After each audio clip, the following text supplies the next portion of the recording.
Even we don't know the exact details yet. Li Jingzhong began to explain what he knew. Yesterday, in the early morning, the Crown Prince was studying as he usually did when the Sage Emperor suddenly arrived, saying that he had come to test the Crown Prince's studies.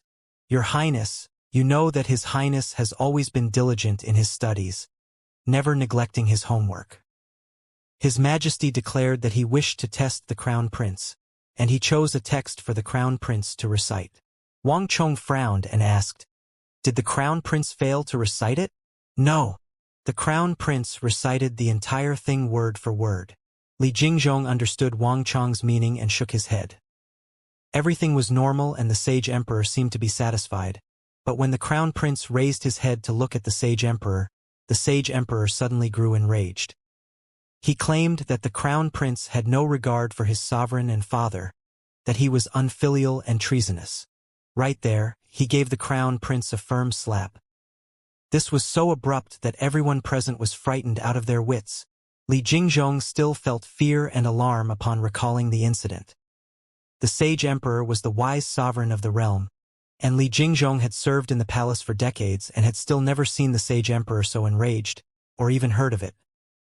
No one understood what happened at the time, but not long afterward, news came out that the Sage Emperor wanted to strip the Crown Prince of his title. The entire court is shaken. Your Highness, you must do something to help the Crown Prince. Li Jingzhong grabbed Wang Chong's sleeve like a drowning man clutching at a rescue rope. Wang Chong said nothing, but his mind was restless. The Sage Emperor had just invested the Crown Prince, holding a sumptuous crowning ceremony, but now he was talking about removing the Crown Prince. This was far too abrupt for everyone. Removing a Crown Prince was no easy matter and could not be done so casually. More importantly, the decision was too abnormal. All the other court officials were probably just as astonished. Wang Chong quickly calmed himself down and soothingly said, "Eunuch Li, don't panic just yet. Investing a Crown Prince is no minor matter, and even if His Majesty wants to remove him, he needs the approval of the officials. There is still room to maneuver." In addition, when His Majesty invested the Crown Prince, he expressed to all the realm that he was extremely satisfied with the Crown Prince, believing that His Highness had the traits proper for the post. One or two minor incidents are not enough of an excuse to remove him. I will get in touch with the other officials and submit a memorial strongly opposing this decision. Regardless of the truth of the situation, Li Hong had already been tested in the apocalyptic era, and there was no one in the Great Tang more befitting of the post than him. This matter had to be put to a stop. "Thank you, Your Highness." Li Jingzhong gratefully bowed and quickly left. Not long after Li Jingzhong had left, Wang Chong spoke once more. "Su Kai." A few moments later, Su Kai came in and bowed. "What happened in the court?" Wang Chong said. His Majesty proposed removing the Crown Prince from his post in court. When Your Highness was meeting Eunuch Li, several dozen major officials sent word of this matter and asked Your Highness to join them in submitting a memorial strongly advising against this. Su Kai sternly said. Although Wang Chong no longer took part in court, he still wielded immense influence within it. Let alone the military officials, even civil officials admired Wang Chong. In terms of status, Wang Chong was on par with the Grand Tutor, even surpassing him in some aspects. Wang Chong began to think. This matter was far too bizarre. It was not bizarre that the Emperor grew enraged or slapped the Crown Prince, but it made no sense to strip the Crown Prince of his title over the incident. He recalled the matter Yang Zhao had brought up and the reports he had gathered. "Su Kai, your subordinate is here. Prepare my carriage. I need to enter the palace to see His Majesty," Wang Chong suddenly said. Wang Chong was now a major official of Lingyan Pavilion, possessing the Sage Emperor's Imperial Dragon Bracelet, and holding the supreme titles of 9 provinces Protector General and Empire Guardian Great General. He could enter the palace to see the Sage Emperor without prior notification, and no other official possessed this privilege. This was one of the major reasons that the officials had all gotten in touch with Wang Chong. Wang Chong set off from his estate and quickly arrived at the palace gates. "Hold! Is that the King of Foreign Lands?" When Wang Chong arrived, an imperial army marshal suddenly came forward and solemnly bowed. "Your Highness, please forgive me. His Majesty has decreed that he will not be meeting any officials of the court, including your highness." Wang Chong was dumbstruck. "When did these things happen?" Wang Chong exited his carriage.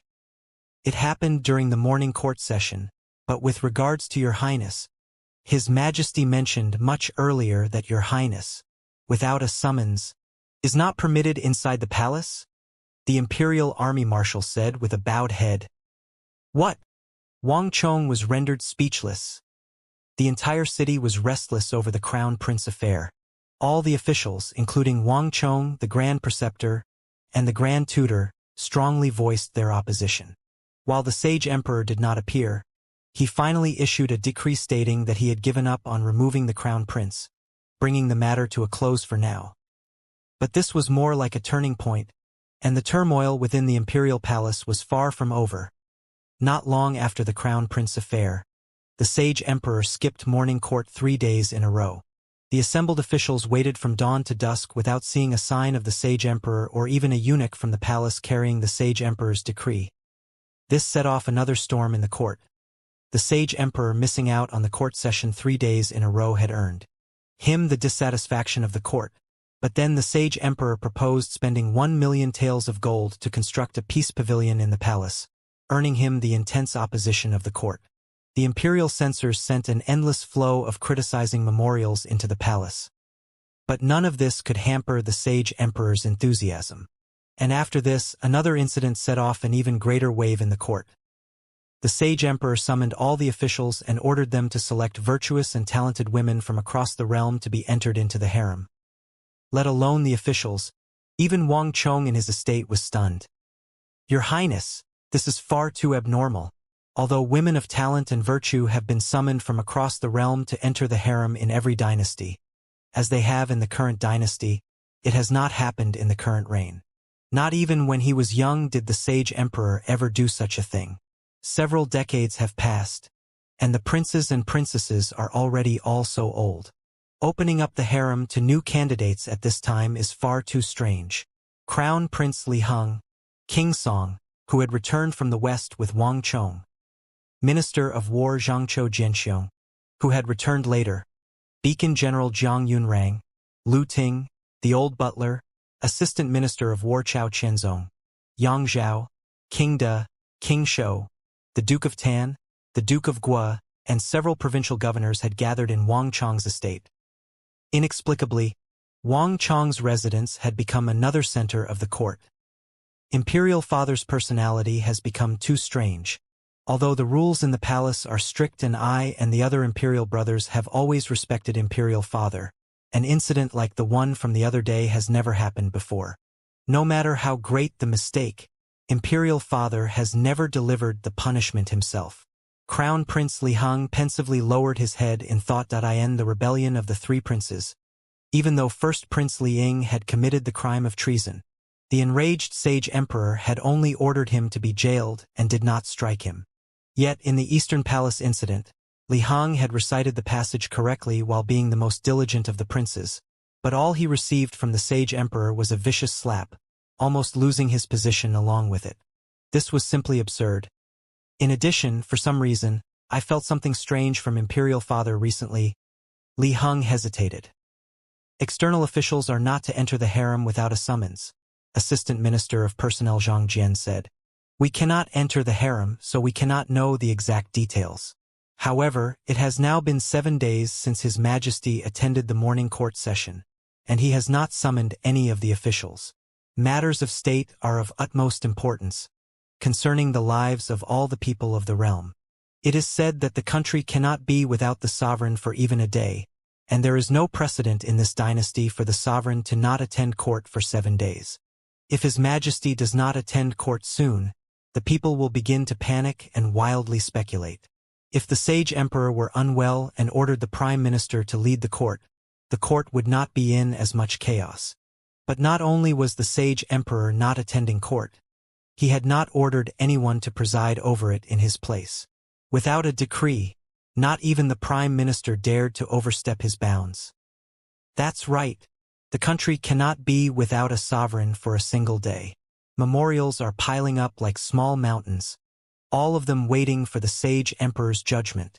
This cannot be allowed to continue. The other major officials agreed. An incompetent sovereign. This is an incompetent sovereign.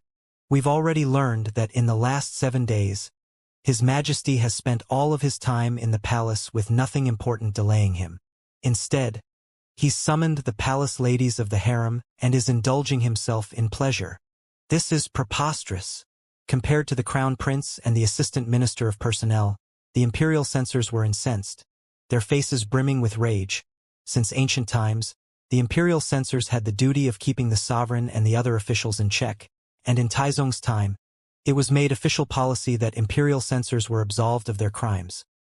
According to this policy, as long as the imperial censors were carrying out their duty of supervising the officials and advising the sovereign, they were to be pardoned of all crimes, no matter how overly excessive they seemed, even profaning the sovereign. For the imperial censors, the sage emperor, in abandoning the court for 7 days to seek pleasure with women, had committed the greatest error a sovereign could commit.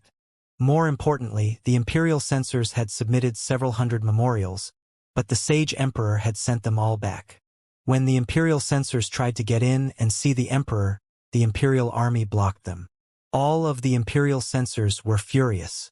In the hall, the others could only crease their brows, awkward expressions on their faces. The imperial censors were loose-lipped because they were tasked with the duty of supervising the realm. They had the privilege to speak so flippantly about the emperor's conduct, but the others did not.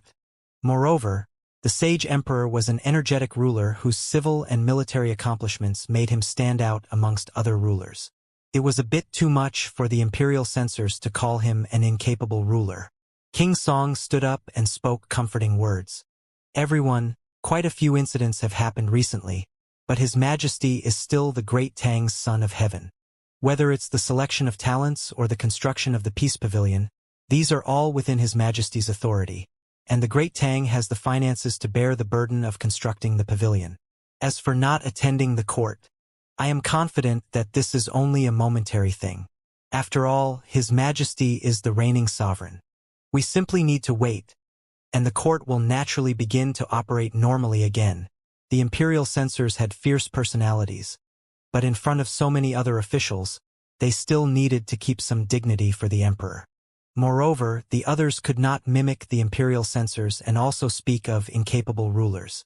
King Song turned to Wang Chong and said, "Wang Chong, after thinking it over, I find the recent incidents far too strange.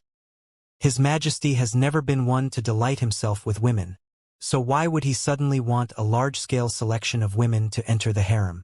Moreover, His Majesty was always one to issue a decree commanding the Prime Minister and other major officials to handle court affairs if he could not attend. It is not like him to withdraw from court without a word. There's something strange about this incident, some story that we don't know. Moreover, this matter has already caused panic in the court and amongst the people. Fortunately, it only started recently, but if this goes on any longer, the people will grow more and more concerned, and troublemakers will start to get restless. No matter what, we have to resolve this matter to avoid that development." Wang Chong was the youngest of the officials present, but in terms of status, he outranked everyone except the crown prince. Wang Chong was also the king of foreign lands, personally invested by the sage emperor. In terms of title, he was equal to King Song, and his string of military achievements placed him above. And when it came to favor, no one could compare to Wang Chong. This was also why everyone had gathered here today. That's right. Wang Chong, Imperial Father favors you the most, and you're the one with the greatest understanding of Imperial Father. We can't let this situation persist. Li Heng added. Everyone began to focus their gazes on Wang Chong, and the entire hall fell silent. In the corners of the hall, Su Kai and Su Shixian were stunned. At some point, their liege had become one of the most powerful officials in the court, as they could see now. Wang Chong said nothing, but he had countless thoughts on his mind. Without him realizing it, after taking a massive detour, the entire world had seemingly returned to its original course. Defeating the coalition of Meng Shizhao and Yusang, crushing Arabia, and thwarting Yusang had changed the fate of the court and the people of the Central Plains, but it had seemingly not changed the sage emperor's fate. Wallowing in women, building new palaces, not attending court, The behavior of the Sage Emperor in the end days of the Great Tang was emerging once more. Even though these incidents differed slightly from his memories, they were clearly of the same nature. After a long period of thought, Wang Chong finally spoke. On this matter, there is no need for everyone to be anxious.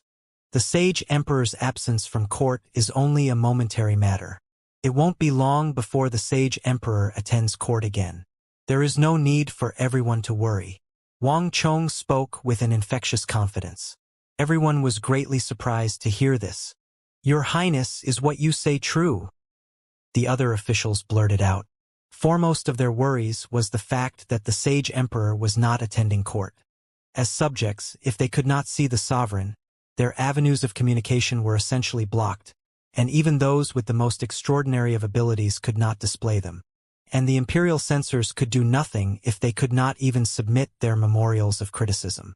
But everything changed if the Sage Emperor attended court. Wang Chong only gave a slight nod. Although the Sage Emperor's various acts appeared very strange, ever since the Xia and Shang dynasties, even the most incapable of rulers did not remain absent from court for too long. More importantly, Wang Chong clearly remembered that the matter of the Sage Emperor not attending court lasted for only a very brief period. Wonderful! Everyone was invigorated by Wang Chong's reaction. They didn't understand how Wang Chong could be so certain, but his confidence bolstered their own. All of them knew that Wang Chong was never one to speak without reason. If that was what he said, that was what was going to happen. Only King Song slightly frowned.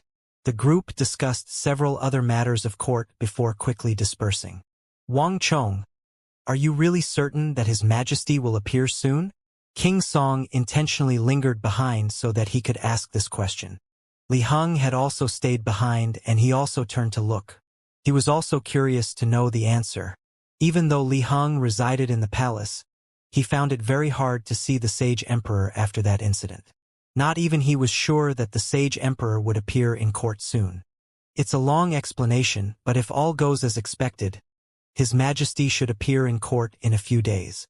In addition, when the time comes, Lord Xianxia, please send someone to promptly notify me. Wang Chong turned to Xianxia Jianxiong with his second sentence. The two of them had become friends through the War of the Southwest and had fought alongside each other during the conquest of Arabia, an experience that had drawn them even closer together.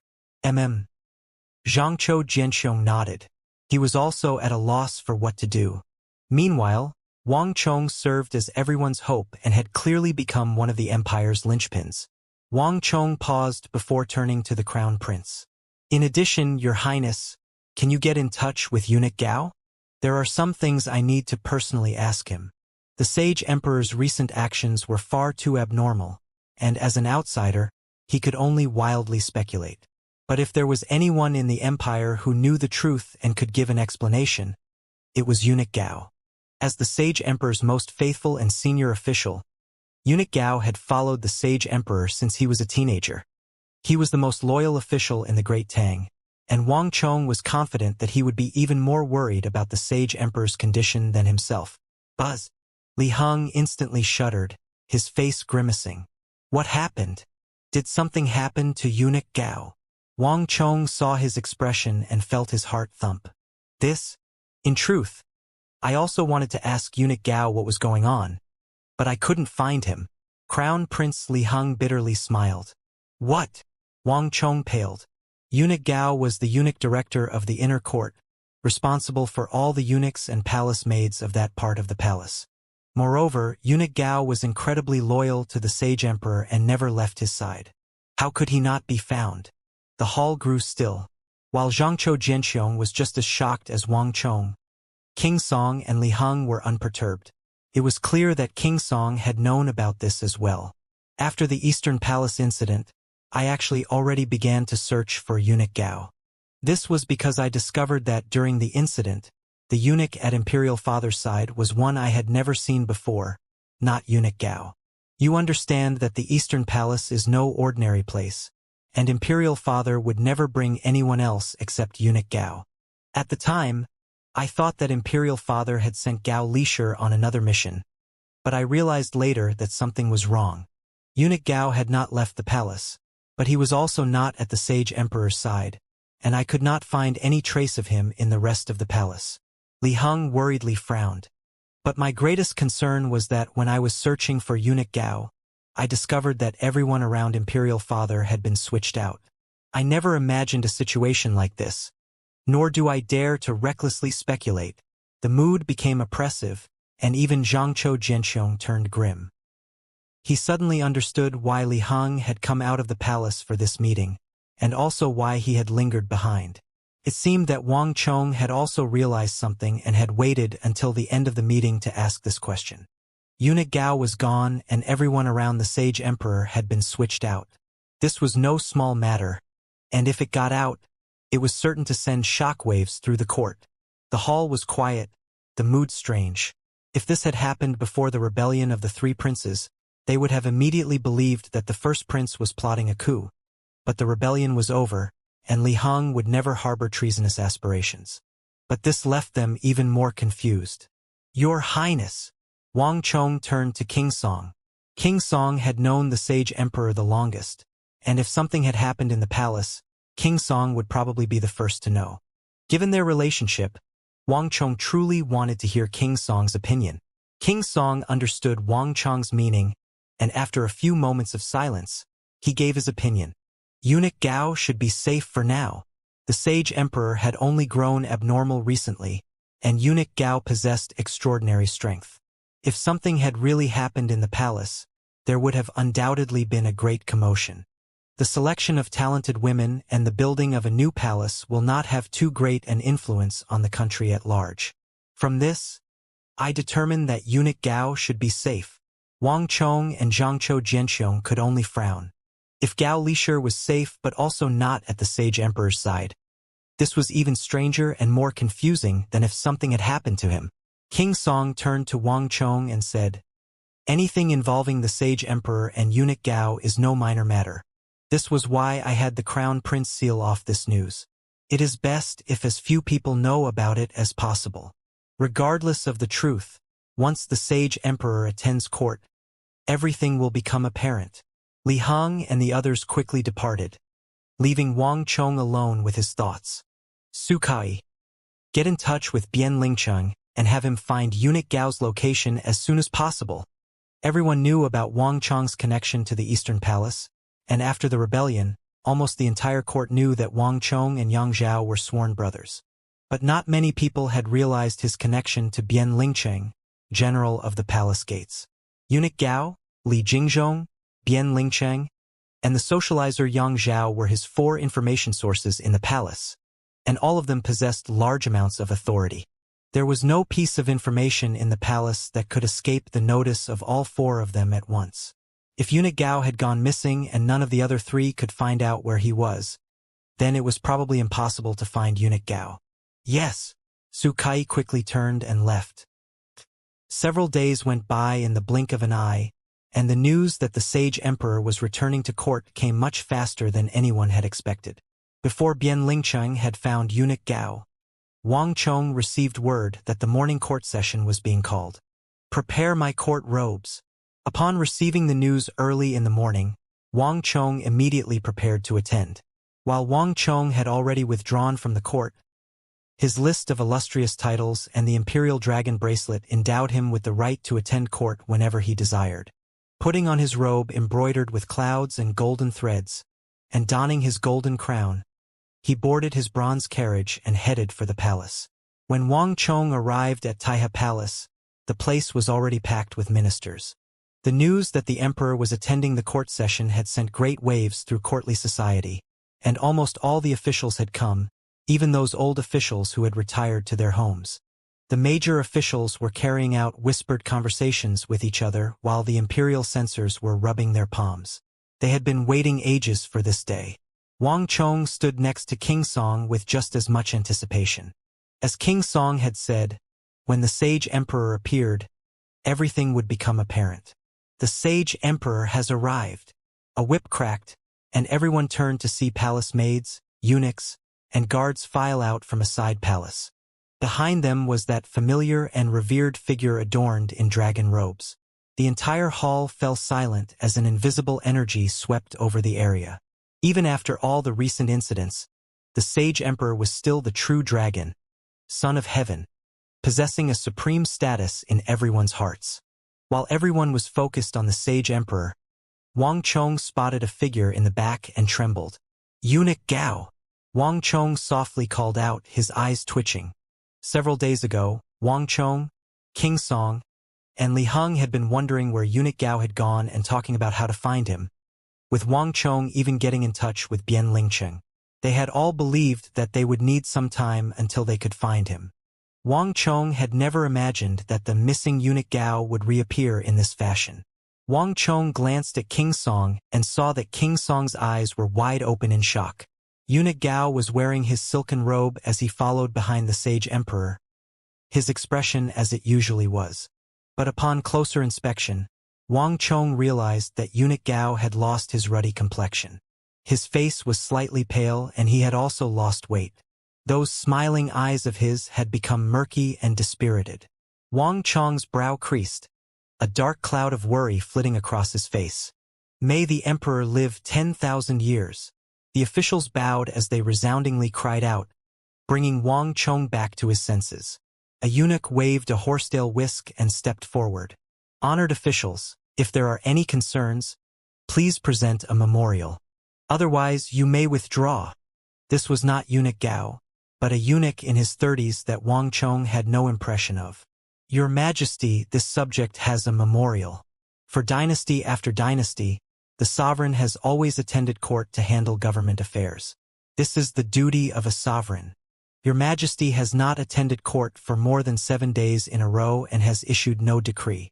This is simply unprecedented and is unacceptable. This old subject must censure Your Majesty. Profligate and licentious behavior and the selection of talented young women affects the entire realm and its people. These are the actions of an incapable sovereign. This lowly subject must censure Your Majesty over the construction of a new palace. The sovereign is the center of the realm's dragon chi, and all the realm imitates them, their every action watched by the people. Your Majesty, construction of a new palace is to revive attitudes of extravagance and arrogance. No good thing for the empire. Moreover, the imperial city already has all the palaces one could desire. What need is there to construct a peace pavilion? Your Majesty, please withdraw the decree. This lowly subject must censure. This lowly subject must censure Your Majesty. The imperial censors had held themselves back for almost 10 days while the Sage Emperor had been absent from court, and they finally had the time to vent their emotions. Before any of the other major officials could speak, the agitated imperial censors stepped out of their ranks and began to issue their censures. Their voices continued to rise and fall in an endless barrage of criticism. Wang Chong stood in his own row and said nothing. He had predicted this scene, but what he was more concerned about was the Sage Emperor himself. The Sage Emperor was the source of all these problems. Wang Chong raised his head and began to carefully examine him. As the censors submitted their memorials, the Sage Emperor remained seated motionlessly on his resplendent throne. His expression was as calm as an ancient well, unruffled by the endless criticism. It was like nothing in the world could shake his mind. This was not Wang Chong's first time seeing the Sage Emperor, but he felt a very different. Although he was still majestic and noble, a god looking over the world, there was something clearly different about his aura. It was like mud being stirred from the bottom of a clear spring, or like dried leaves being blown in a cool breeze. From a certain perspective, even though the outside was the same, Wang Chong felt like he was looking at a different person. What is going on here? Wang Chong could no longer hear the discussions in court. His expression was calm, but his mind was restless. Buzz. A moment later, Wang Chong's eyes flashed, and his vision peered into the true world. The hall remained unchanged, but in Wang Chong's eyes, the world had transformed. Colors and objects faded away, leaving only the truth of the world. Wang Chong immediately focused his attention on the Sage Emperor. But a moment later, bang! Before Wang Chong could see the true Sage Emperor, he felt like he ran into a massive barrier. His body shuddered and he instantly felt lightheaded. Wang Chong's true world ability was capable of seeing the essence of all things, peering through all illusions, unstoppable by even the most powerful abilities. Even the Tianfu Divine Lord had not been able to hide his tracks and was forced to flee. But when Wang Chong used the true world to look at the Sage Emperor, he immediately suffered an intense backlash, and his vision was thrown into disarray. For the first time, the true world ability had failed. Wang Chong's mind tossed and turned. The true world ability came from the Stone of Destiny, and it was not a true attack, so it shouldn't have suffered any disruption. But this time it had failed. The true world of black and white rapidly faded away, and the officials of Taihe Palace once more appeared in his vision. When he opened his eyes, he was looking at the Sage Emperor. Earlier, the Sage Emperor had been motionless, but now, he was looking at Wang Chong, seeming to see through all his secrets and making Wang Chong feel like there was nowhere to hide.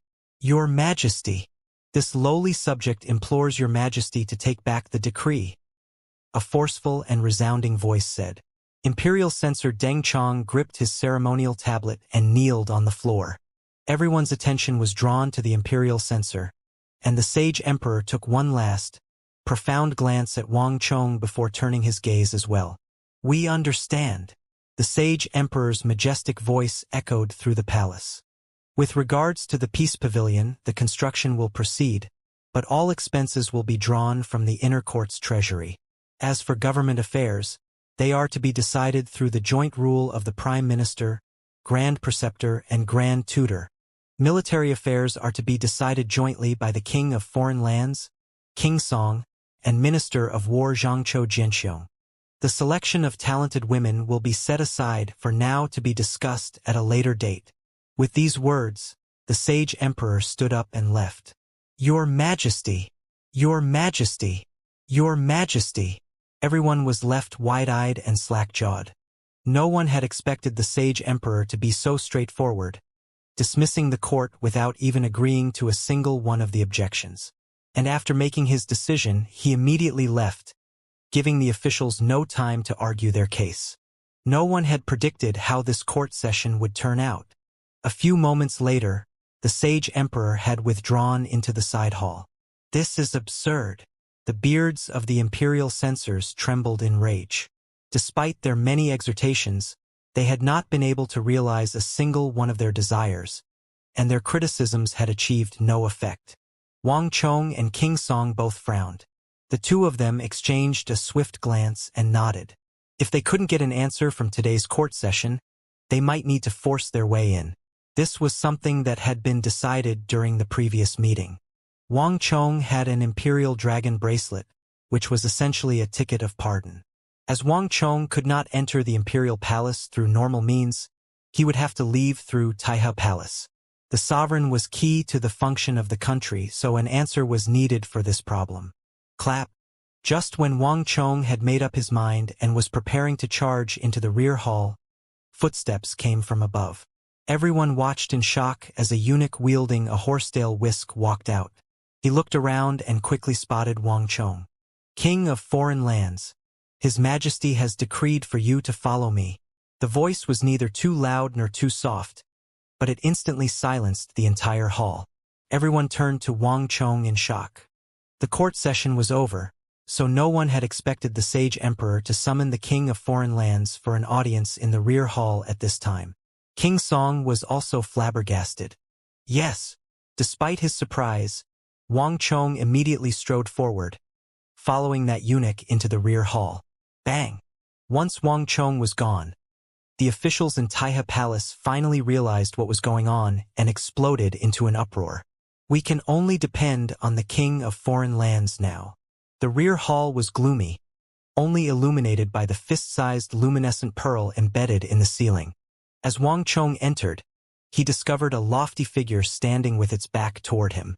But when Wang Chong looked around, he was taken aback. All the other doors were tightly shut, and the attending palace maids, eunuchs, and guards, even the eunuch who had led him in, had all disappeared. The only person present besides the Sage Emperor was Gao Lisher, his expression as usual.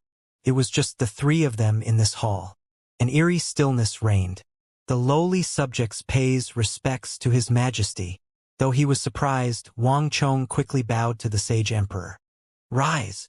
Upon hearing his voice, the sage emperor finally turned around, his face wise and majestic as it usually was. His dragon eyes were deep and profound, seemingly able to see through everything. Wang Chong's body trembled as he hastily lowered his head. For some reason, this sage emperor felt to him like the original one. Just when Wang Chong was beginning to wonder why he had been summoned, a voice began to speak. Come, play a game with us. The sage emperor spoke in a level tone. Startled, Wang Chong followed the sage emperor's gaze and realized that a golden chessboard had been laid out in front of the sage emperor. It was just that Wang Chong had been so focused on the sage emperor that he had failed to notice when he first came in. Wang Chong was flabbergasted. Before coming in, he had thought up all kinds of hypotheses, but the one he had not thought of was that the sage emperor had called him so they could play a game of chess. Yes. Wang Chong swiftly pushed through his surprise to seat himself across from the sage emperor. Since he was here, he might as well enjoy himself. Wang Chong was confident that the sage emperor had an ulterior motive for calling him here. We have heard that you played chess with Xianxia, obtaining his promise with but a single piece. Come and accompany us in a game. The sage emperor pulled a piece from one of the gourds by the board, his expression calm. Many things are like chess in both governance and the battlefield, and human lives are pieces on the board. Clack. The sage emperor lightly placed the piece on the board. Wang Chong, it's your turn. Wang Chong fell silent, but after a few moments of hesitation, he took a black piece and placed it on the board. As he examined the sage emperor's clear eyes, he couldn't help but be a little confused. Not too long ago, the sage emperor was slapping the crown prince in the eastern palace, playing around with the palace ladies, refusing to attend court, proposing new construction, and even asking the provinces of the realm to offer their talented ladies to the harem. But now, the sage emperor was appearing before him as a wise and profound sovereign, calmly discussing the similarities between governance and chess. The difference between these two was like that between heaven and earth, two completely different people. Even though he had been through so many hellish battlefields, Wang Chong felt rather confused and befuddled. While his mind pondered these matters, he continued to play at a rapid pace. Clack, clack, clack. One black piece after another crisply struck the board. Meanwhile, the sage emperor said no more, and the only sound was that of pieces striking the board. If the sage emperor remained silent, Wang Chong found it awkward to speak, so he continued to play his pieces. White and black pieces battled as swiftly as the falcon on the hunt against the hare. Time continued to slowly meander by. Clap. Wang Chong placed another piece on the board, but this time, the sage emperor stopped, his piece still in hand. A human's life is like a chessboard, and so is war. You are the 9 provinces' protector general and the supreme war god of the realm. You are recognized as being the greatest in both the art of war and chess. But today's game is not even over, yet your mind is unsettled. When your mind is unsettled, defeat is inevitable. The sage emperor shook his head. Clack. The sage emperor placed his piece, upon which a large number of Wang Chong's black pieces was encircled by the sage emperor's white. The sage emperor waved his sleeve, snatching up the black pieces and taking them into another gourd, leaving a vacant area on the board. Looking at the chessboard, one could see that white had the firm upper hand. Meanwhile, black was in scattered disarray and had no hope of recovering the board. Wang Chong had failed to show any of his skill in this match. Your Majesty, please forgive me. Your lowly subject has matters on his mind that have remained unsettled for too long, so your lowly subject is unable to focus on the game. Wang Chong put down his piece, stood up, and hastily bowed. The sage emperor remained seated and smiled, apparently having expected this reply. We know what you are thinking. Today, if we did not summon you, you would have gone to any length to see us. We ordered the imperial army marshal at the gates to forbid you from entering the palace, and with your personality, you would inevitably try to force your way into the palace, perhaps even infiltrating Taiji Palace in the middle of the night, the sage emperor indifferently said. Your lowly subject would not dare. Wang Chong shuddered at these words and hastily rejected the idea. But deep down he began to coldly sweat. The Sage Emperor was right. If he had not been able to see the Sage Emperor this time or get an answer to his questions, he truly would have tried to enter the imperial palace at night. The Sage Emperor simply chuckled and put the matter aside. It is or it isn't, will or will not, none of it is important. Do you know why we did not summon anyone else? Not even King Song or the Crown Prince, only summoning you? The Sage Emperor asked. Wang Chong trembled once more at this question. He knew that the Sage Emperor had to have personally summoned him to give him a decree, but he had not pondered the nature of this decree. Compared to the other officials, Wang Chong, as the 9 provinces Protector General, truly did enjoy the most favor from the Emperor. But that was not necessarily so compared to King Song or the Crown Prince, an imperial family member of many decades and the future master of the realm respectively. Your Majesty, please enlighten me, Wang Chong sternly said. The hall grew still, and the expression on Gao Lisher's face slightly shifted. There is no need to be nervous. We have no other intentions. The Sage Emperor smiled at Wang Chong's reaction. We only wish to ask you a question. Wang Chong, can we trust in you? Can we believe that, in the future, you can stand in our place and protect the rivers and mountains, the earth and the grain, the people of the Central Plains? The Sage Emperor's smile vanished, replaced by a grim and somber visage. Bang! This question and the majestic and solemn face of the sovereign instantly sent great waves surging through Wang Chong's mind. Wang Chong had considered many possible topics of conversation. Perhaps the Sage Emperor would bring up the Eastern Palace incident, or the matter of the Peace Pavilion, or even the selection of talented women. But he had not expected this sort of solemnly asked question. Wang Chong was caught by complete surprise. And what did he mean by stand in our place and protect the rivers and mountains, the earth and the grain, the people of the Central Plains? What in the world did the Sage Emperor mean? Wang Chong's mind was in disarray. Countless thoughts flew through his mind, but he was unable to make any rhyme or reason out of them. Your Majesty, Wang Chong sternly said, a slight tremor in his voice. This question had inexplicably stirred a feeling of ill foreboding in him. There is no need to overthink it. We simply need you to say if you can or cannot. The Sage Emperor seemed to understand what Wang Chong was thinking, and he thrust out a palm to prevent Wang Chong from voicing his string of questions. The hall was so quiet that one could hear a pin drop.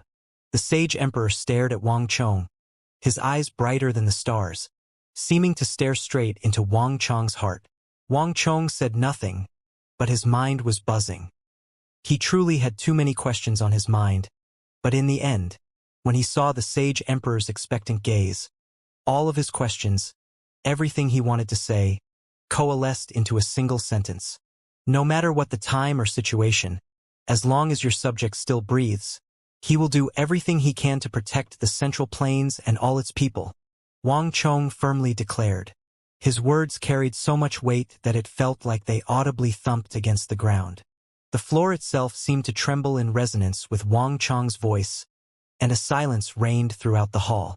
After what seemed like an endless second, the Sage Emperor's solemn expression began to fade, his chilliness to thaw, and he gave a faint and understanding smile. Wang Chong was startled. Even after seeing the Sage Emperor so many times, he had never seen the Sage Emperor so happy before. Yes, he was happy. It was like he had been unburdened of tens of thousands of jin, free and relaxed. This was not the expression that should have appeared on the face of a sovereign. Wang Chong, we truly did not misjudge you. No matter the occasion, you have never disappointed us. Thump. Before Wang Chong could react, the Sage Emperor took something from his waist, placed it on the chessboard, and pushed it across. This is something we have kept for several decades. We know that you have many questions. When the time is right, this jade pendant will give you all the answers. The Sage Emperor stood up, shook his sleeve, and strode out of the hall. Eunuch Gao, send him out of the palace. The Sage Emperor's voice came from the distance. Wang Chong simply stood in front of the board, his mind in chaos. Wang Chong had no idea what was going on, having spent this entire meeting in a muddle-headed game of chess with the Sage Emperor. And the Sage Emperor seemed to have been making certain implications with his words. All sorts of thoughts came to mind, But in the end, they all scattered, and Wang Chong lowered his head to see what the Sage Emperor had left behind. "This is a double-fish jade pendant," Wang Chong quietly said to himself. The Sage Emperor had left a jade pendant about the size of a fist. It consisted of two lifelike fish, one black and one white, their heads linked to the tail of the other. It was exquisitely crafted, the scales, eyes, and tails rendered in astonishing detail. Moreover, from the glossiness of the jade, one could immediately tell that it was made from high-class jade. And from how smooth the edges were, it was clear that the jade pendant was held often. This double-fish jade pendant, what's the meaning behind it? Wang Chong asked himself with a slight frown. As Wang Chong grabbed the jade pendant and prepared to further inspect it, Eunuch Gao's voice rang out in his ear. "King of foreign lands, come. I will send you out of the palace." After a few moments of silence, Wang Chong nodded, put away the double-fish jade pendant, and left with Eunuch Gao. Not long after they had left the hall, unfamiliar eunuchs came out and began to walk next to Eunuch Gao and Wang Chong. "Your Highness, it's getting late. Let us escort you out of the palace." Wang Chong recognized one of the eunuchs as the one who had presided over the court session in place of Eunuch Gao. A dark cloud passed over Wang Chong's face. He glanced at Eunuch Gao and saw that the man was unperturbed. So Wang Chong said nothing and allowed the group to escort him out of the palace. At the inner gate of the imperial palace, Wang Chong stopped, turned around, took 2 steps forward, and said to Gao Lishir, "Sir Eunuch, up to here is fine." But merely by taking 2 steps forward, he immediately drew the attention of the flanking eunuchs. Their faces chilled, and 2 of them immediately came forward to stand in front of Gao Lishir. "Your Highness, please." "Impudent." Wang Chong's expression went cold. Unable to suppress his anger, he shook his sleeve, sending out a wave of energy that knocked the eunuchs back. The eunuchs paled, a sliver of fear finally showing on their faces. Although they were powerful cultivators, they were still gravely lacking compared to the great Tang war god. Moreover, Wang Chong had the Imperial Dragon Bracelet, so he had nothing to fear from them. "Your Highness." At this moment, Gao Lishir spoke, shaking his head at Wang Chong with a helpless look in his eyes. Wang Chong's expression went slack, and the stellar energy gathering in his fists began to disperse. "Humph!" Wang Chong coldly snorted, glared at the eunuchs, and then bowed to Eunuch Gao. "Eunuch Gao, Wang Chong bids farewell." After saying this, Wang Chong boarded his carriage and left. Outside the imperial city, Wang Chong was rushed by officials. Even though the court session was over, and Wang Chong had played chess with the Sage Emperor for some time, the officials had yet to disperse. Everyone had seen the Sage Emperor summon Wang Chong into the inner hall. "King of foreign lands, what happened? What did His Majesty say? Did you persuade His Majesty into changing his mind? The selection of talented women cannot be allowed to go through." The cries of officials came from all sides, and their faces burned with passion as they stared at Wang Chong's carriage. They could not be blamed for this reaction. None of these officials, not even Prime Minister Li Linfu, had been permitted to see the Sage Emperor. Wang Chong alone had been summoned. It would be far stranger if they didn't have any questions. Inside the carriage, Wang Chong slightly frowned, truly not knowing what to say. How was it? As the crowd outside chattered, the carriage door opened, allowing a cool breeze to come in. King Song and Zhangzhou Zhenxiong entered the carriage together and seated themselves across from Wang Chong. The moment they entered, the noise outside died away. It was clear that King Song and Zhangzhou Zhenxiong represented the officials. Wang Chong straightened his back, and after some thought, finally said, "It's hard to say. The Sage Emperor did not say much to me, only that everything would become apparent once some time passed. When the time comes, I'll explain more." "Oh." The 2 of them simply nodded. The 2 just needed any answer, the knowledge that Wang Chong had a plan. The matter of the Sage Emperor was no minor affair. There needed to be an understanding so that everything could be put on the right track. The curtain of night soon fell. In the rear garden of the King of Foreign Lands' residence, Wang Chong stood motionless, his hands held behind his back. Wang Chong looked down at the double-fish jade pendant in his hand and muttered, "Your Majesty, just what did you mean?" He had been inspecting this jade pendant ever since his return, but there was an unbelievably powerful seal upon it. Even with Wang Chong's subtle realm cultivation that had defeated Kataba, he was still unable to break through it. Compared to the Supreme Sage Emperor who had once tried for the divine martial realm, Wang Chong was far too insignificant. It was clear that while the Sage Emperor had given Wang Chong this pendant, he did not intend for him to open it now and learn the secrets within. But it had never been Wang Chong's style to sit around and wait for news. And compared to the double-fish jade pendant, Wang Chong was more concerned with what the Sage Emperor had said to him in that meeting. Their conversation had been circling around his mind from the moment he had left the palace. For some reason, Wang Chong felt extremely uneasy, making it impossible for him to sit still and just watch as the situation developed. No matter what, I have to stop all of this and find out the truth, Wang Chong quietly said to himself. This had all happened before in his last life. At the time, Wang Chong had thought that the string of defeats and an indulgence in luxury had changed the Sage Emperor, making him turn incompetent. But now that he was experiencing everything for himself, he realized that things were not as simple as the tales from his previous life made them out to be. Wang Chong sensed that he was slowly getting closer to the truth. The future calamity, the Sage Emperor's incompetence. The answer seemed to be within. No matter what, I can't let this happen all over again, Wang Chong said to himself. I'll see if it works out tomorrow. Wang Chong looked up into the depths of the night sky, a million thoughts turning through his mind. At this moment, the figure of eunuch Gao flashed through his mind. At this moment, in the inner court of the imperial palace, the man himself was standing outside a hall, looking up at the night sky in concern. Ha! He had changed into casual clothes, and he glanced worriedly at the nearby Taiji Palace. Gao Lishir had many thoughts on his mind. Even though he had followed the Sage Emperor for decades, not even he knew what the future would hold. Should I really go to see him? Gao Lishir mentally sighed as he looked down at his palm. In the darkness, one could see a paper slip in his palm. During the day, when Wang Chong was leaving, he had turned and bowed to Gao Lishir. At the time, they had been separated by only a few centimeters. And in that moment, Wang Chong had inserted something into Gao Lishir's sleeve. The item was Wang Chong's paper slip.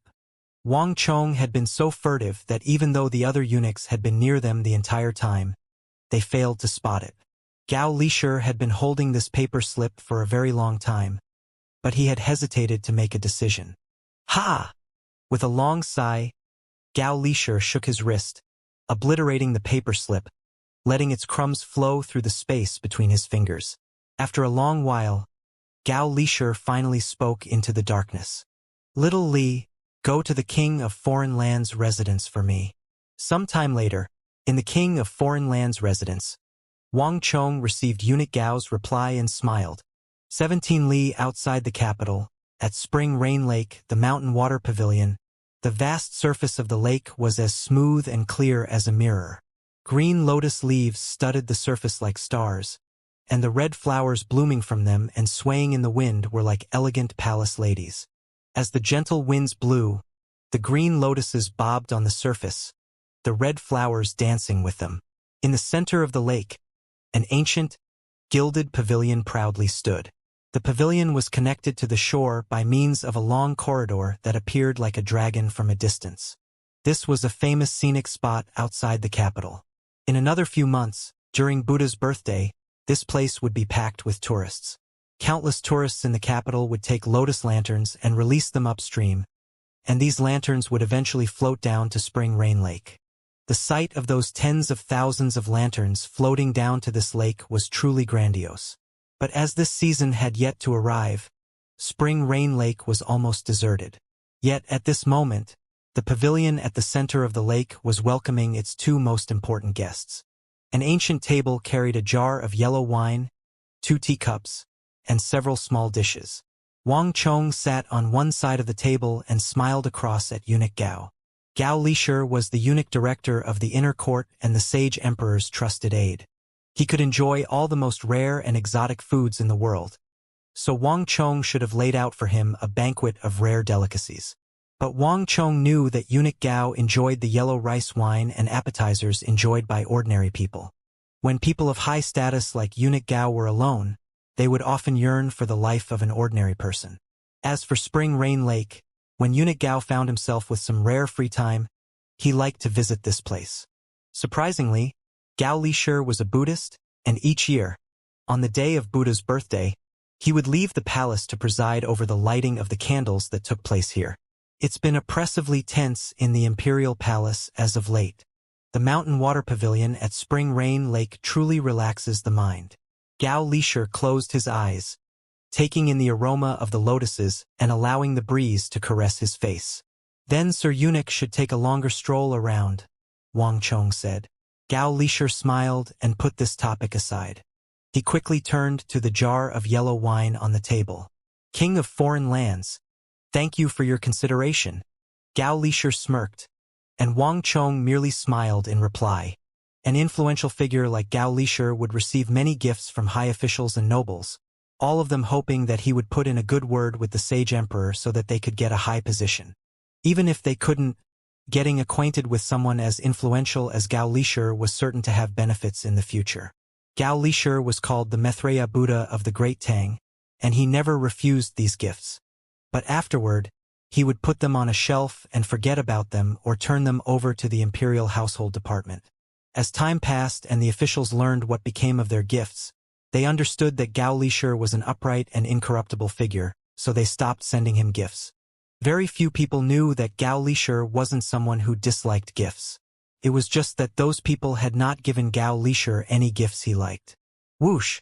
As Gao Lishir spoke, he took the wine jar and one of the small cups, and poured himself a cup. He brought the cup to his lips and took a long sip. His eyes squinted, and an intoxicated look appeared on his face, completely changing his demeanor. It was as if it was not plain yellow wine in the cup, but nectar from the heavens. Good wine. Good food. After drinking the yellow wine, he used his chopsticks to take some braised beef. His expression was satisfied and content, not at all like the revered eunuch director of the inner court and more like a regular person. Wang Chong could only mentally sigh at this sight. He had not imagined that the desires of the mighty Gao Lishir would be so simple. After finishing off his cup, Gao Lishir turned to Wang Chong and got straight to the point. Your Highness, please speak. You should not have invited me today merely to treat me to some wine. Sir Eunuch, forgive Wang Chong for being rude. Wang Chong truly does have a matter that he requires Sir Eunuch's guidance on. Wang Chong's smile faded and his face turned somber. Was it about your audience with the sage emperor yesterday? Gao Lishir lightly said, but his eyes were not fixed on Wang Chong. Precisely. Forgive this Wang Chong's foolishness, but this one still does not understand the sage emperor's words from the game of chess during yesterday's audience. Sir Eunuch, please clear up my confusion, Wang Chong respectfully said. The mind of a sovereign was difficult to fathom, and the sage emperor's mind encompassed all of society. Only a scant few could guess at what he was thinking, but things were different for Eunuch Gao. He was perhaps the only one who could dispel the fog and explain the incidents in the palace, including yesterday's chess match. The eunuch director of the inner court who had served the sage emperor for decades was perhaps the only one who could answer all the questions on the minds of the officials. After a long period of silence, Gao Lishir said, "What is it that you want to know?" Wang Chong stared at eunuch Gao and bluntly said, "Is the sage emperor the sage emperor?" Gao Lishir deeply frowned at this question. Why would you ask a question like that? Sir Eunuch, a person does not inexplicably change without reason. The officials developed an impression of the sage emperor long ago, and there can be only two explanations for such a major shift in behavior. The first is that they were stimulated by something, and the second is that the appearance is the same but not the person. Wang Chong stared at eunuch Gao, taking in even the subtlest of movements. The Eastern Palace incident, the Peace Pavilion affair, the selection of talented women, and even the sage emperor's demand that Xianxia open up the imperial treasury had ceased to be secrets. In private, some people had even begun to wonder if the Sage Emperor was really the Sage Emperor. But as these were treasonous conjectures, no one dared to say it out loud. Moreover, this was a minority view. However, in both this life and the last, these conjectures had existed. Even as early as the Great Qin, there had been cases of someone pretending to be royalty, so who could say that it was not happening now? Well, King of Foreign Lands, what do you think? Gao Lisher asked back as he stared at Wang Chong. Wang Chong fell silent. He naturally did not believe it. Would a fake Sage Emperor be able to stop his true world ability? Or still have the loyalty of the eternally faithful eunuch Gao? Eunuch Gao's presence had been a crucial factor in the lingering unpopularity of the fake Sage Emperor theory. This one naturally does not believe. Wang Chong quickly broke out of his stupor and shook his head. But if the Sage Emperor was still the Sage Emperor, what is the reason for the major shift in behavior? Sir Eunuch, please enlighten me. Gao Lisher's sharp eyes gradually turned soft and gentle. Glowing with wise and profound light, they flashed with countless inscrutable thoughts. After a long silence, Eunuch Gao finally replied, "For this question, I also cannot answer you." Wang Chong found it hard to hide his disappointment over this undesired answer. If Eunuch Gao was not willing to speak, no one would be able to answer the question. At this moment, Gao Lisher began to speak again. "Your Highness only needs to know that His Majesty is still His Majesty. Everything has its reason. This should be enough," Eunuch Gao sternly said. Wang Chong was taken aback, and then he let out a long breath. Although Eunuch Gao had still not given a definite answer, to hear with his own ears that His Majesty is still His Majesty was enough. At the very least, this would calm the panicked officials. But for Wang Chong, this explanation only made him more confused. "If Sir Eunuch does not want to say, this one will not force you," Wang Chong said after a brief pause. But in the inner hall, His Majesty seemed to be implying something that Wang Chong still does not understand. "Sir Eunuch, please enlighten me." Other than the incidents in the palace, Wang Chong's concern was also on the Sage Emperor's words during the chess match. Wang Chong had been deeply uneasy ever since then. And if Gao Lisher was right and the Sage Emperor was still the Sage Emperor, those words were even more disconcerting. "His Majesty is in the prime of his life, so what need is there to ask for my pledge? Moreover, even if the Sage Emperor's reign comes to an end, there is the Crown Prince of the Eastern Palace and all the officials to protect the people. For what reason did His Majesty ask Wang Chong alone about this matter? In addition," Wang Chong paused, and then he took out the double fish jade pendant and placed it on the table. "The Sage Emperor gifted me this jade pendant and said that when the time came, the pendant would give me all the answers. What time is the Sage Emperor referring to? What is this jade pendant? I've gone through all my books, but I found no record of this jade pendant." Starting from yesterday, Wang Chong had mobilized a great deal of his resources, including Lu Ting and the great clans he was closest with, to scour the records, but they had not found any records on this double fish jade pendant. The pavilion seemed to grow much quieter. Outside, the lotuses swayed as a gentle breeze blew across the lake. Gao Lisher quietly looked at the double fish jade pendant on the table, and gradually, a ripple of emotion tinged with grief appeared in his eyes. But a moment later, those ripples of emotion faded away. "The Sage Emperor has told you everything he can. Since the time His Majesty spoke of has not arrived, I also cannot tell you anything yet.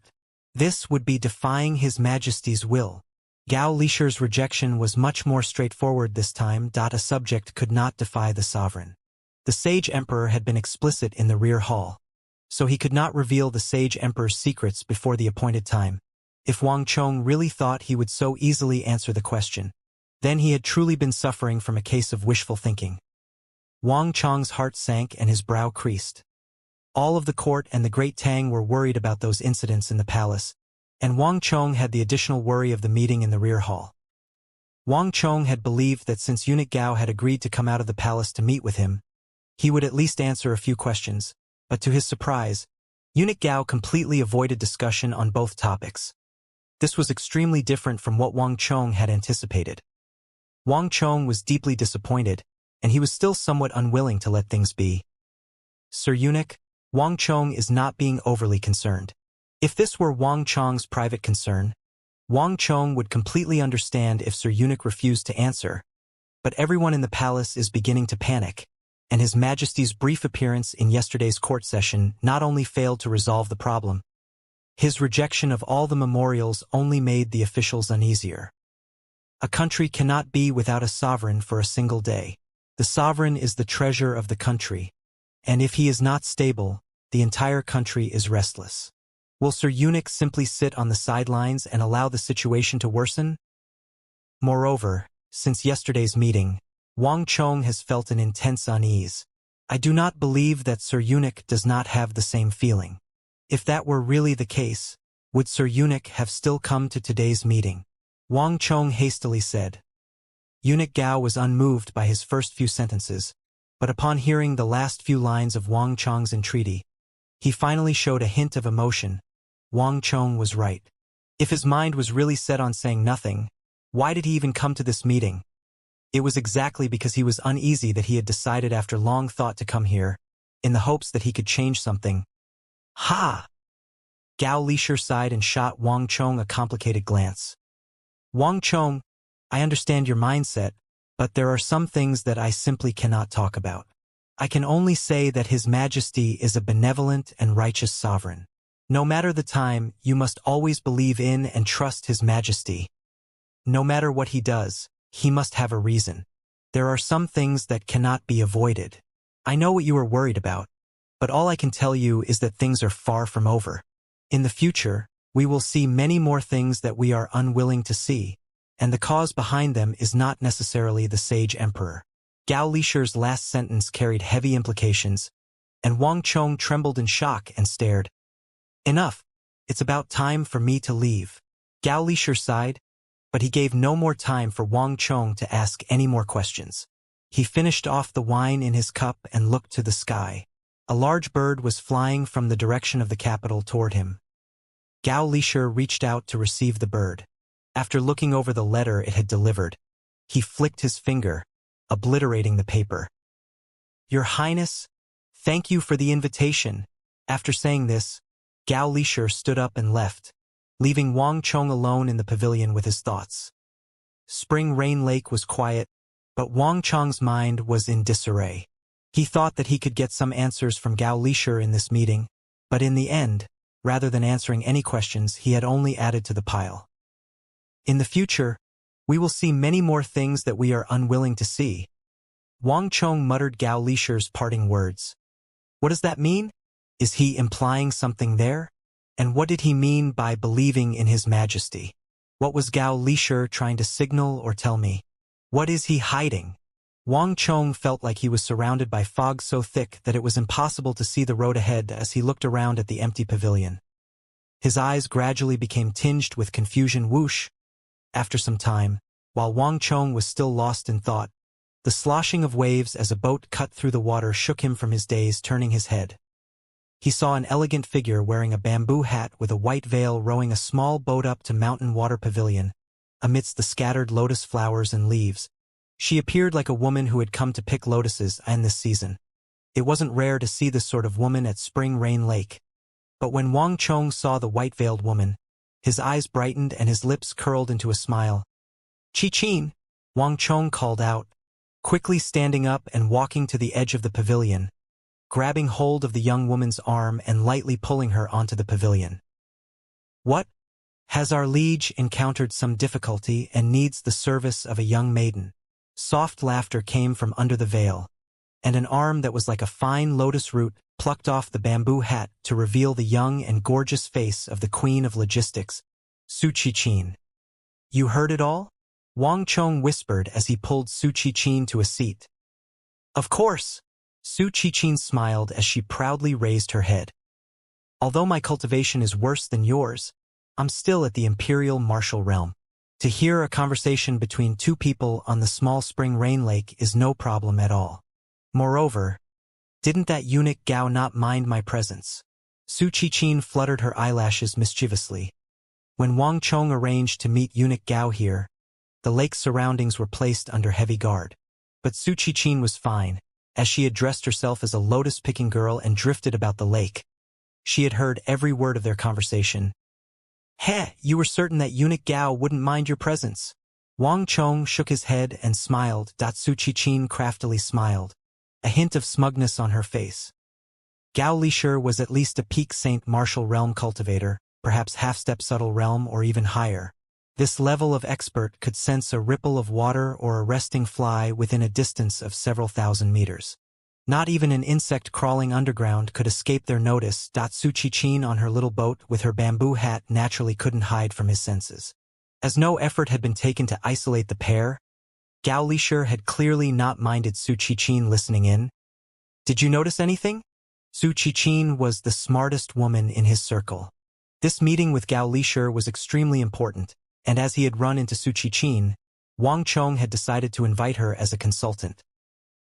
Gao Lishur is the Sage Emperor's trusted aide, and since the Sage Emperor did not explain himself, eunuch Gao naturally cannot overstep his bounds and would not dare to speak of many things. "Did you not already expect this?" Su Qichin grabbed an exquisite teapot, took the cup offered by Wang Chong, poured herself a cup of tea and took a sip. The two of them had talked before the meeting, and they had predicted eunuch Gao's reply. "But we come away with nothing like this and have no progress at all, then." Wang Chong slightly frowned. Just because they had already predicted what eunuch Gao would say didn't mean that Wang Chong hadn't been clinging to a thin sliver of hope that he might obtain some explanation on what was going on from eunuch Gao, but he had evidently failed. "Heh, who said your highness has failed? Didn't eunuch Gao already tell you something?" Su Qichin softly chuckled as she placed her cup back on the table. Wang Chong trembled and focused on Su Qichin. Participants were befuddled while bystanders had a clear view. He knew that Su Qichin and her intelligence would be able to extract something useful out of the conversation. Eunuch Gao actually made 3 points. First, there are some things he can't talk about. In other words, eunuch Gao knows the truth behind the situation in the court, including why the Sage Emperor's personality is changing so much. Su Qichin smiled as she extended 3 slim fingers in front of Wang Chong. Second, eunuch Gao said that we should trust in His Majesty no matter what. This means that the Sage Emperor has a keen understanding of his own situation, and there is a high chance that he's made plans. His Majesty is a wise and mighty sovereign, and in normal circumstances, he would avoid situations like this. That this situation has occurred can only mean that it is inevitable, and not even His Majesty can stop it. Buzz! As if a gale had swept past and thunder had rumbled in the sky, the lake of Wang Chong's mind was instantly covered in ripples. It felt like a lantern had been lit in the darkness, and he could finally make out the outlines of the chaotic situation. Su Qichin's words had cleared away much of the fog shrouding his vision. Su Qichin confidently smiled. "But what worries me the most is the third point. In my view, eunuch Gao came out of the palace primarily for this third point." "What?" Wang Chong blurted out in shock. Eunuch Gao said that everything was far from over, that there would be many things in the future that we would be unwilling to see. These words are hinting to us that the future situation will be even more disastrous than this one, Su Qichin sternly said. "Are you saying that eunuch Gao was warning us?" Wang Chong suddenly said in realization. Su Qichin's eyes were clear as she confidently declared, "That's right." In the short time given, she had found it somewhat difficult to understand a few things, but as she analyzed, the situation gradually cleared up. Eunuch Gao had not come to answer Wang Chong's questions. He had come to warn Wang Chong. Just like Wang Chong, he had an intense unease in his heart. There was no doubt about this. Wang Chong managed to maintain a calm face, but his mind was in turmoil. Wang Chong had never expected that eunuch Gao had left the palace to warn him. But now that he thought about it, eunuch Gao had been intentionally avoiding answering his question and appeared instead to be constantly reminding and warning him. He had been so caught up in the situation that it was only now that he had time to slowly think it over and realize these suspicious points. But even if we understand this without an answer, it's of no help to the current situation. This is an extremely complicated situation, and if eunuch Gao was not willing to talk, we have nowhere to start. Wang Chong shook his head and sighed. "Who said that?" Su Qichin's eyes had a crafty light as she smiled at Wang Chong. Eunuch Gao hinted that everything has its reasons. We can also interpret this as meaning that the origin of all this was from a long time ago, not in the present, perhaps even earlier than we imagined. After all, if it was a recent incident, there would be no reason for all of the officials or us to not know about it. Eunuch Gao knows the truth because he's the Sage Emperor's closest advisor, but also because he's served the Sage Emperor the longest. Su Qichin slowly extended 2 fingers, her eyes like bright beacons that pierced through the darkness. In the past, we might have been helpless, but if my hypothesis is true, then we have a chance. In my view, we need to question 2 more people before setting the tone. Mountain Water Pavilion fell silent, except for the sound of the gentle breeze. Slowly, Wang Chong began to smile. Ha! Qichin, you really are the most talented woman in the capital. I knew that you wouldn't let me down when I brought you along. You flatter me. Su Qichin blushed and turned her head away. Even a talented woman like Su Qichin couldn't help but show her childish side in front of the man she loved. Right? Has your highness realized who I'm talking about? Su Qichin asked. Come. Let's write down the 2 people we're thinking of and see if we are of the same mind, Wang Chong said with a smile. The 2 took up brushes, dabbed them in tea, and wrote on their palms. A few moments later, they opened their palms, and when they saw what the other had written, they both gave knowing smiles. Yes, besides Eunuch Gao, there were still 2 people in the Great Tang who had served the Sage Emperor the longest and had extremely close relationships to him. These were Wang Chong's grandfather, the illustrious Duke Jiu, and the old master of the Yao clan, Yao Chong. Ever since these 2 had entered Four Quarters Embassy, they had essentially withdrawn from government affairs. No matter what happened in court, even the War of the Northwest, the 2 old gentlemen did not appear. The passage of time had made many people forget that these 2 old gentlemen had once been influential ministers who had been closest to the center of power. Even the Sage Emperor had once regarded them as his arms. The accomplishments achieved by the cooperation of these subjects with their sovereign had created stories that the entire realm knew. There were some things that Eunuch Gao could not speak about due to his status, but the same was not necessarily true for these 2 old gentlemen. With Wang Chong's mindset, he left Mountain Water Pavilion and had his carriage head toward Four Quarters Embassy. This was a massive estate surrounded by Imperial Army soldiers and golden guards that signified its status, and the words Four Quarters Embassy above the gate were written by the emperor himself. Through his carriage, Wang Chong could see that the bamboo trees peeking over the walls were thriving even more than in the past. Each time Wang Chong visited this place, he experienced something different. Four Quarters Embassy was a plain, elegant, and refined place, even though the 2 old gentlemen residing here had more than enough status to decorate the place in a majestic and opulent manner. From a certain perspective, the style of Four Quarters Embassy reflected the mental pursuits of the 2 old gentlemen.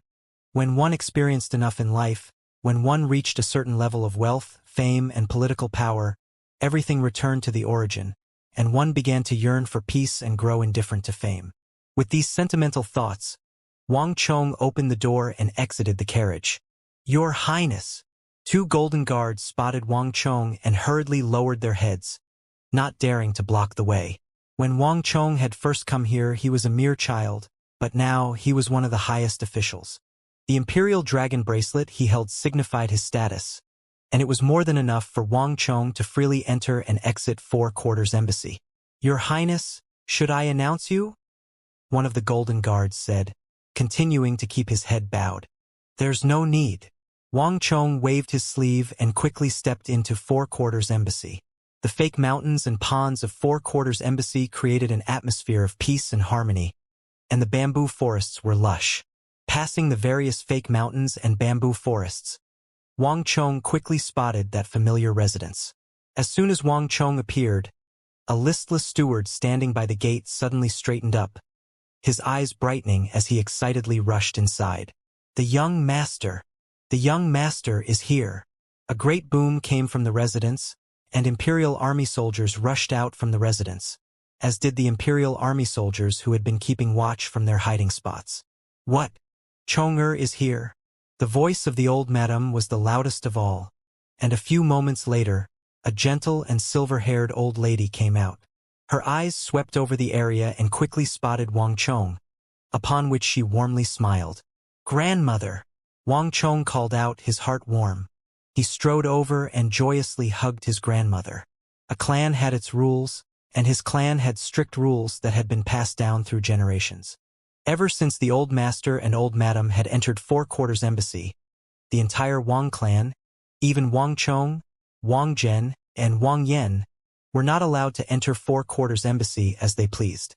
If not for the fact that Wang Chong held an imperial dragon bracelet and was enshrined in Lingyan Pavilion, he would not have been able to enter Four Quarters Embassy as he pleased. The same applied for the Yao clan next door. "Hey, you've finally come to see your grandmother. Come. Let your grandmother take a good look at the hero of the Wang clan, a meritorious official of Lingyan Pavilion." The old madam carefully examined her grandson, her face brimming with joy, bursting with pride when she spoke about Wang Chong. The old master was a virtuous minister of the Great Tang, the revered Duke Zhou, a hero of a generation. But Wang Zhen and Wang Yan's generation had been lacking, producing no outstanding figures. It had been enough that they could preserve the Wang clan's lineage and maintain the influence and property left behind by the old master. No one had expected Wang Chong's sudden rise.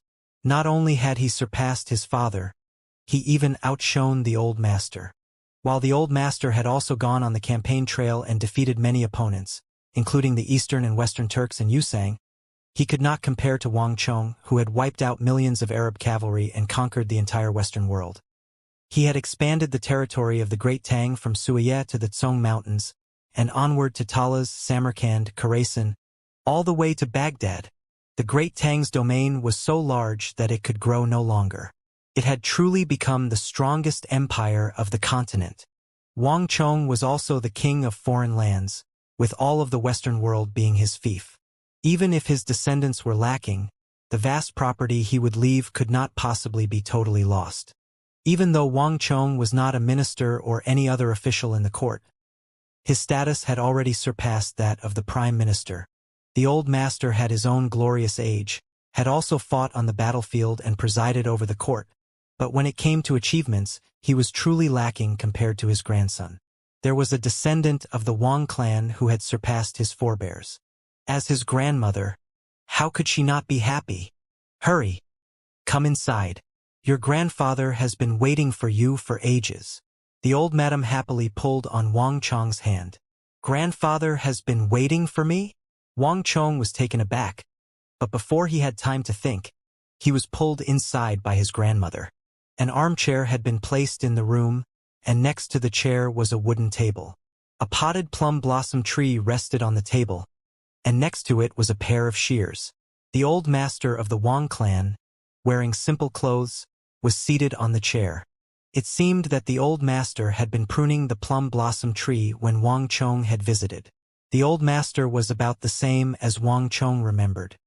His face was still noble and austere, but it had become much older and thinner. "Grandpa!" Upon seeing the old master, Wang Chong hastily bowed. "There are no outsiders here, and there is no need to be overly polite to members of your own family. Come here and let me have a look at you."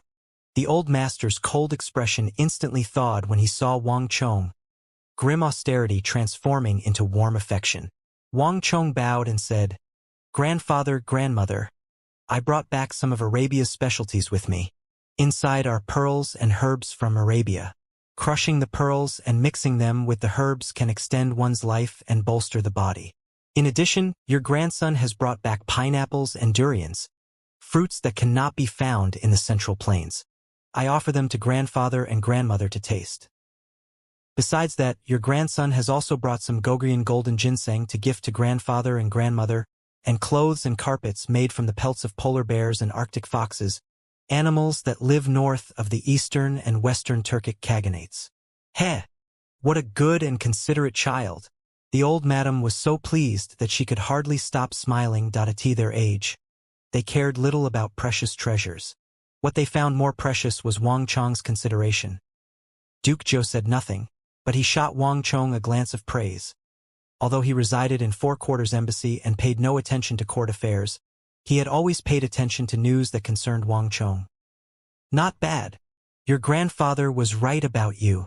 The trials you've been through have made you more mature and steadier.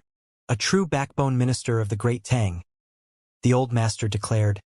Children and grandchildren would encounter their own fortunes, and the old master had rarely interfered in the careers of Wang Zhen, Wang Yan, and Wang Chong. Even when Wang Chong had suffered a setback in the militarist Confucian conflict, the old master had known and had chosen to stay mostly out of the way. Only through honing could one sharpen a precious sword, and only through the bitter winter could peach blossoms be so fragrant. And Wang Chong had not disappointed him. Through his various trials, Wang Chong had been transformed, and he had finally become the revered and illustrious king of foreign lands, the hero of the Great Tang. He had even been enshrined in Lingyan Pavilion, the first in 100 years. This was an unprecedented honor. And because of him, the entire Wang clan had climbed to a completely new level. In this aspect, the Wang clan had completely surpassed the Yao clan, leaving Old Master Yao Chong and Yao Guangyi choking in the dust. Of course, for the Old Master, the most important thing was that Wang Chong had not disappointed him. He had become a true supporting pillar of the empire, a fiercely loyal subject who had not betrayed the Wang clan's traditions. "Grandfather, thank you for your generous praise. Your grandson only did his duty," Wang Chong humbly replied. Although he had experienced so many sights, had been made a marquis, a king, and even been enshrined in Lingyan Pavilion, none of these could compare to the simple words of praise from his grandfather. Wang Chong felt his heart relax in happiness, warmth, and pride that as a descendant of Duke Jiu and a son of a clan of ministers and generals, he had not betrayed the Wang clan's traditions. "Sit." Duke Jiu pointed a finger in front of him, and a golden guard quickly placed a stool there. "You are now an important official of the state, so your every move is being watched. The imperial court relies on you, as does the border. Every move you make is critical. As they say, a general does not move out lightly. For you to come to Four Quarters Embassy, you must have had another reason besides seeing your grandfather." Once Wang Chong was seated, the old master gazed at him with his perceptive eyes. "Your grandson truly has encountered some difficulties recently." After a few moments of silence, Wang Chong got straight to the point. "Recently, many worrying incidents have taken place in the imperial court. Your grandson has pondered them for many days but has still not been able to find an answer. Your grandson hopes that grandfather can provide some guidance." The old master and madam shared a glance as if they had predicted this. From the moment Wang Chong had appeared, they knew that he had come for a reason. After a brief pause, Wang Chong began to relate what was happening in the court. The Eastern Palace incident, the construction of the Peace Pavilion, the selection of talented women, the conversation in the rear hall. In addition, he spoke of the sage emperor's strange behaviors previous to the rebellion of the three princes and his own speculations. The old master and madam intently listened the entire time. A long while later, Wang Chong was done, and the room fell silent as the two elders turned pensive. "Have things already reached this stage?" the old master suddenly said. "Buzz." Wang Chong shivered and raised his head. Wang Chong had just been trying his luck in visiting his grandfather, not really hoping for an answer. But from his grandfather's tone, expression, and words, Wang Chong immediately sensed that he had found the right person. His grandfather seemed to know a significant part of the story. "Grandfather, this is an extremely important matter that has the attention of the entire court. Moreover, the sage emperor's personality change is so great that it has provoked much speculation." Wang Chong sternly said. "Chong-er, you are an important official of the state, so you should know that matters related to the sovereign do not permit reckless conjecture. For some matters, if the sage emperor and eunuch Gao will not speak, they naturally have their reasons for doing so and hardships that they must endure. Moreover, compared to seeking things out as a subject, you should be seeking to stabilize the country and safeguard the people. As for anything else, as long as it does not harm the country, it need not be your focus," the old master declared. Wang Chong was taken aback. He had never expected that his grandfather would decide to remain uninvolved after hearing all this. This was not the normal reaction. His grandfather and the sage emperor had known each other for decades, and the entire realm knew of their relationship. In normal circumstances, his grandfather should have been worried about the sage emperor's condition after learning about what was going on. not urging his grandson to place his duty as a subject and the stability of the country above the matter. Qin was right. Grandfather, just like eunuch Gao, knows the truth. Wang Chong's heart thumped in instinctive dismay and indescribable feelings surged through his mind. Wang Chong truly found it hard to imagine what secret would make Gao Lishur and his grandfather, despite knowing full well the truth behind the sage emperor's condition, determined to maintain their silence and act unaware. Moreover, it was one thing for Gao Lishur to remain silent, but why was his grandfather also unwilling to tell him? And there were no outsiders present, only members of the Wang clan. In other words, the situation was so serious that not even his grandson could know. Wang Chong found himself more and more confused. Countless thoughts ran through his disordered mind. If not even eunuch Gao and his grandfather would tell him, who else could know the truth? If it was really as Qin had analyzed, the great Tang would face an even worse situation. How would it be handled then? Was he just going to have to sit back and let it happen? Grandfather, this is not a matter related to the country or its people, nor does your grandson wish to forcefully intervene, but the matter is extremely grave. His Majesty is revered by all the people as a sovereign for the ages. Your grandson is confident that we equally revere the sage emperor. But the sage emperor's actions have already incurred deep discontent from the court, and the imperial censors are particularly incensed. They have even begun to call His Majesty an incapable ruler in private. Wang Chong said, "Buzz." The old master had been unperturbed initially, but the mention of incapable ruler made him blink, his face twitching. Absurd! His Majesty has poured all his effort into ruling over the empire. It is only through the sage emperor's efforts that the great Tang has reached its current stage. When did even His Majesty start being considered an incapable ruler? The old master showed a rare hint of rage on his face. Old master, soothe your anger. This child is merely relaying what he has heard. The old madam grabbed Duke Zhou and soothed him. Grandfather, no one would say that, and even if they did, they would only be a small number that would not represent the people. But if nothing is done and this is allowed to continue, your grandson worries that it will one day become reality. Grandfather, just like you, your grandson wishes to protect the sage emperor's reputation, so that he has a good beginning and good end. Wang Chong sternly said. No one understood more than Wang Chong how things would develop. If the memories from his previous life were anything to go by, the sage emperor would indulge himself in pleasure and women, and his series of absurd actions would incur greater and greater objections from the realm until he truly gained the infamous title of incapable ruler. This was one thing in the past, when he had just been a stray lotus leaf going with the flow, but now Wang Chong was right in the middle of the vortex. In addition, the more Wang Chong understood about the sage emperor, the less he wanted to see the sage emperor reach that stage. This was one of the primary reasons Wang Chong had persisted with his investigation. As the old master looked into Wang Chong's eyes, he seemed to sense something and his mind was shaken. And also, Wang Chong briefly thought things over, and then he took out the double fish pendant. In the rear hall, the sage emperor also gave me this jade pendant. Wang Chong had just been throwing it out there, and hadn't expected both the old master and madam to fiercely tremble at the sight of the pendant, even more shaken by it than Wang Chong's account of recent events. Ha! The old master took the double fish pendant from Wang Chong's hands and gave a long and complicated sigh. I didn't think that His Majesty would give you this jade pendant. The old master's old fingers gently caressed the pendant, almost as if the pendant carried some sort of special significance. Wang Chong was shocked to see this. That he merely thought that the jade pendant possessed some special ability or had been like the white chess piece Su Xianxia had once given him, containing extremely important information. But from his grandfather's reaction, Wang Chong could tell that the background of the jade pendant was not as simple as he had imagined. Judging by his reaction, the jade pendant probably had an extremely long history and meant something special to the sage emperor, the old master, and eunuch Gao. If this was the case, why had the sage emperor given it to him? What secret did the jade pendant hold? The questions on Wang Chong's mind only increased. Chonger, there are some things that your grandfather cannot tell you, not because he is unwilling, but because they are far too important for him to speak about.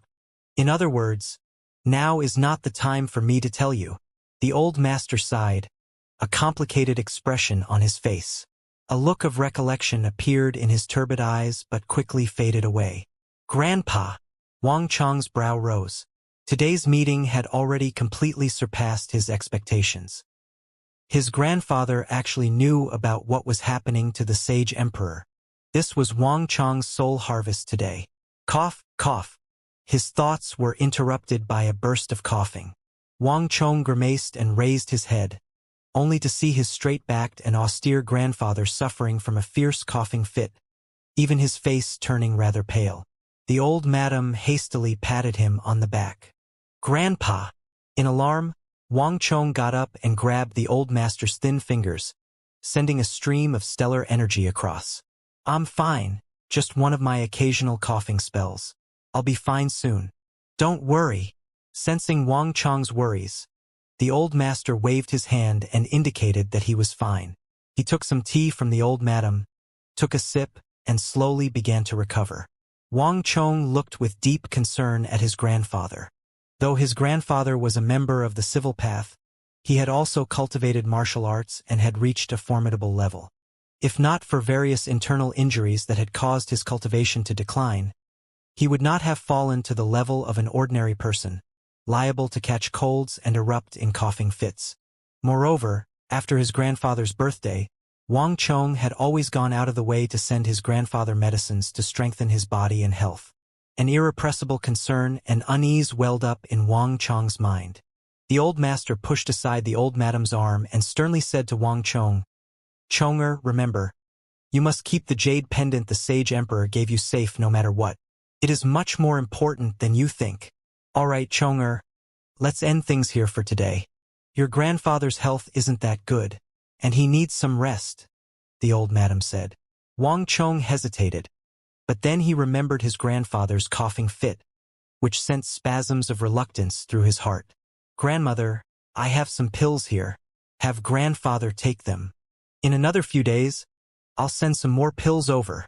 Wang Chong saw that he wasn't going to get anything more from this conversation. After making a bow, he quickly left. Once Wang Chong was gone, the old master slowly straightened his back and shared a glance with the old madam. The two of them had complicated expressions as they deeply sighed. Old master, is it really best if we don't tell him anything? The old madam unhappily said. She had almost spoken out just now, but she had managed to restrain herself at the last moment. It is not that we are unwilling to tell him, but that we do not have the ability to. Not everything has an answer, and knowing the truth too early is not necessarily a good thing. The old master sighed, a hint of helplessness in his eyes.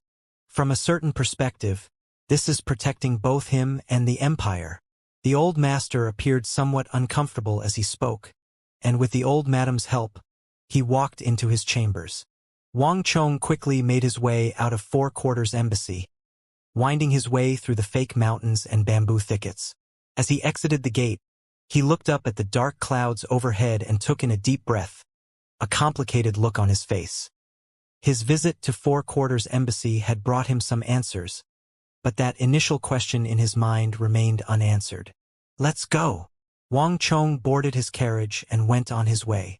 As Wang Chong's carriage was passing by the eastern side of Four Quarters Embassy, a voice suddenly spoke. Is that the 9 Provinces Protector General, the Honorable Wang Chong? Ni. The carriage came to a stop. Inside, Wang Chong's face darkened and his brow creased. Who's there? Your Highness, on my old master's orders. I have waited here for your honored presence for some time. The old master has said that if your Highness wishes to know some answers, why not have a seat in his quarters? The middle-aged guard by the side of the road deeply bowed. Old master. Wang Chong raised an eyebrow. Raising the carriage curtain, he glanced at the emblem of the black halberd on a cloud on the guard's left chest, upon which his heart thumped. The Yao clan. Wang Chong's body fiercely trembled. The Yao clan was the only clan that used this sort of emblem in the capital, and the only person in the Yao clan that could be addressed as Old Master was Yao Chong, Old Master Yao. Even someone who had been through so much as Wang Chong could not help but be shaken, a look of extreme surprise on his face. The Wang clan and Yao clan were old foes. The Wang clan Old Master had begun fighting with the Yao clan Old Master in the era of the previous emperor, and they had spent all their lives continuing the fight. And the Yao clan's Yao Guangyi had supported King Qi and devised all sorts of schemes against the Wang clan. If not for Wang Chong's prompt appearance at Vast Crane Pavilion, the Wang clan would have fallen into his trap and started on the path to decline, a completely different destiny from the one they had now. Wang Chong had battled with Yao Guangyi and his son, Yao Feng, but he had never battled with the Yao clan's Old Master. When it came to politics, the Yao clan's Old Master was an extremely troublesome foe. The Old Master had weathered the storms of one government after another, always standing firm. When the sage emperor took the throne, a rebellion broke out in the palace. His grandfather Duke Zhou had used this chance to gain the merit of assisting the dragon to the throne, reversing the tides when the situation was hopeless.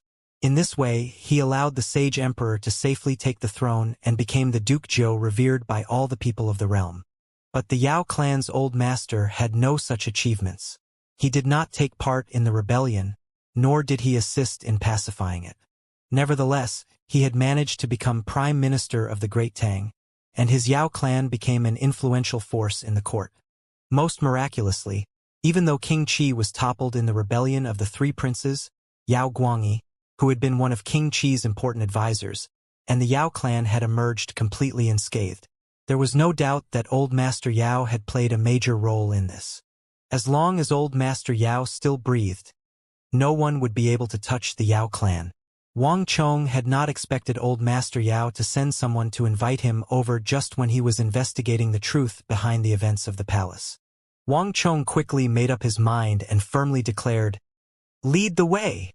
The sage emperor had established 4 quarters embassy with the intention of inviting these 2 virtuous ministers of the Great Tang to reside there so that he could consult the 2 of them when necessary. Alas, the 2 old gentlemen had such a sour relationship that the sage emperor was forced to divide 4 quarters embassy into 2. One side was for the Wang clan's Duke Zhou and the other side was for the Yao clan's Old Master Yao. Wang Chong would always pass by the eastern side on his visits to 4 quarters embassy, but he had never gone in. Unlike Duke Zhou, Yao Chong did not plant bamboo thickets in his courtyard. His courtyard was a mishmash of things, with any kind of tree or flower one might think of. But one could tell that the Yao clan's Old Master did not necessarily like these things. The trees were not pruned and the flowers were arranged in a completely random fashion. But what truly drew Wang Chong's attention was the numerous bird cages hanging from the branches. These bird cages were all intricately constructed, and all of them were kept sparkling clean. Though birds were being raised within, there was little excrement in the cages. They were so clean that it was obvious that they were carefully cleaned at set intervals. Parrots, yellow orioles, nightingales, wamais, larks, all kinds of birds were leaping about their cages and singing their melodious songs. One could see that much more care and attention was placed on the birds than on the plants. Many people in the capital knew that Old Master Yao liked raising birds. "Your Highness, just up ahead," the Yao clan guard said. Wang Chong came back to his senses and followed the guard into the reception hall. In a room that wasn't far from his grandfather's residence, Wang Chong saw another influential luminary of the court, a man who had contended with his grandfather for influence and led the other half of the country and its officials, Old Master Yao. His hair was white and his face was covered in wrinkles. He gripped a cane in one hand and wore rather simple clothes. He appeared just like any other old man. Unless they had been informed beforehand, no one would have been able to pick him out from the crowds on the street as the illustrious Prime Minister Yao. As Wang Chong inspected Yao Chong inspected Wang Chong. This youth was 18 going on 19, an age group that was highly represented amongst the noble scions. But the majority of these people were still playing around with cockfighting or dogfighting, still struggling at the lowest levels of power. Yet this youth already had a dazzling array of titles. 9 provinces Protector General, King of Foreign Lands, Empire Guardian Great General, Official of the Lingyan Pavilion, Son of Heaven's Disciple. If he was willing, he could make this list even longer. Even someone as proud as Old Master Yao had to admit that not even he could have done all this at this age. And in terms of influence, might makes right, and the conquest of Arabia had left Yao Chong choking in his dust. I fought Wang Bo for more than half my life, but to my surprise, I lost to his grandson. Old Master Yao couldn't help but emotionally sigh as he looked at Wang Chong. Wang Chong was startled. Everyone knew the pride of Minister Yao. Otherwise, he would not still be quarreling with his grandfather in his 70s and 80s. One could tell that the random assortment of trees and flowers in his courtyard were a mockery of his grandfather's bamboo thickets. Old Master Yao had nothing but disdain for the scholarly airs put on by his grandfather. He had allowed his trees to grow so tall precisely so that old Master Wang could see. But on Wang Chong's first meeting with Yao Chong, the man who had once said, "I won't lose to that Wang Bo even in my old age," had spoken such concessionary words. "Your Highness, Yao Chong pays his respects." Yao Chong, in his simple black clothes, gripped his cane, stood up, and bowed to Wang Chong. "I would not dare." Wang Chong cannot accept Minister Yao's bow. Wang Chong stood to the side and returned a bow. While the Yao and Wang clans had always been foes, Wang Chong would not take advantage of them at this juncture and receive a bow from the 80-some-year-old Old Master Yao.